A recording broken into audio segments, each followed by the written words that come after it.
ರಾಸಿ Amaze hybrid ಹತ್ತಿ. ಇದು ಬೇಗ ಕೊಯ್ಲಿಗೆ ಬರ್ತದೆ. ದೀಪಾವಳಿಗೆ ಬೆಳೆ ಸಿದ್ಧ. ಇವನು ನಿಜವಾಗಿಯೂ ನಮ್ಮ ರಂಜಿತ್ನಾನೆ. ಮೊದಲು ಯಾವಾಗಲೂ ಸಾಲದ ಒತ್ತಡ, ಚಿಂತೆ ಮತ್ತು ಕೋಪದಲ್ಲೇ ಇರ್ತಿದ್ದ. ಈಗ ನೋಡಿದ್ರೆ ಹಬ್ಬ ಬರೋ ಮುಂಚೆಯೇ ಇಷ್ಟು ಖುಷಿಯಾಗಿದ್ದಾನೆ. ಏನಿರ್ಬೋದು ಈ ಬಾರಿ ದೀಪಾವಳಿಯ ಖುಷಿ ನಿನ್ನ ಮುಖದಲ್ಲೇ ಮುಂಚೆಯೇ ಕಾಣ್ತಿದೆ. ಇಷ್ಟು ಸಂತೋಷದ ಕಾರಣ ಏನು? ಅಯ್ಯೋ, ಚಿಂತೆ ಅನ್ನೋದು ಈಗ ಹಳೆಯ ಕತೆ ಆಯ್ತು. ನಮ್ ರಂಜಿತ್ನ ಈ ಸಂತೋಷದ ಕಾರಣ ಅಂದ್ರೆ ಈ ಬಾರಿ ನಮ್ ಹೊಲದಲ್ಲಿ ಬೆಳೆದ ರಾಸಿ ಅಮೇಜ್ ಹತ್ತಿ. ಇದು ರಾಸಿ ಅಮೇಜ್ ಹೈಬ್ರಿಡ್ ಹತ್ತಿ. ಇದು ಬೇಗ ಕೊಯ್ಲಿಗೆ ಬರ್ತದೆ. ದೀಪಾವಳಿಗೆ ಬೆಳೆ ಸಿದ್ಧವಾಗ್ಬಿಡ್ತು. ಅದರಿಂದ ಕೈಗೆ ಬೇಗ ಹಣ ಬಂತು. ಬೇಗ ಕೊಯ್ಲಿನಿಂದ ಎರಡನೇ ಬೆಳೆ ಬೆಳೆಸೋ ಅವಕಾಶವೂ ಸಿಕ್ತು. ಇದರ ಕಾಯಿಗಳು ತುಂಬಾ ದೊಡ್ಡದಾಗಿವೆ. ಹತ್ತಿ ಕೀಳೋದು ತುಂಬಾ ಸುಲಭ. ಅದರಿಂದ ಕೂಲಿ ಖರ್ಚು ಕಡಿಮೆಯಾಗಿ ಉತ್ಪಾದನೆ ಹೆಚ್ಚಾಯಿತು.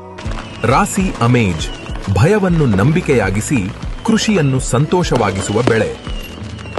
ರಾಸಿ ಅಮೇಜ್ ಮೊದಲ ಬೆಳೆ ಕೈಯಲ್ಲಿ, ಎರಡನೇ ಬೆಳೆ ಹೊಲದಲ್ಲಿ, ದೀಪಾವಳಿಯ ಸಂತೋಷ ಮನೆಯಲ್ಲಿ.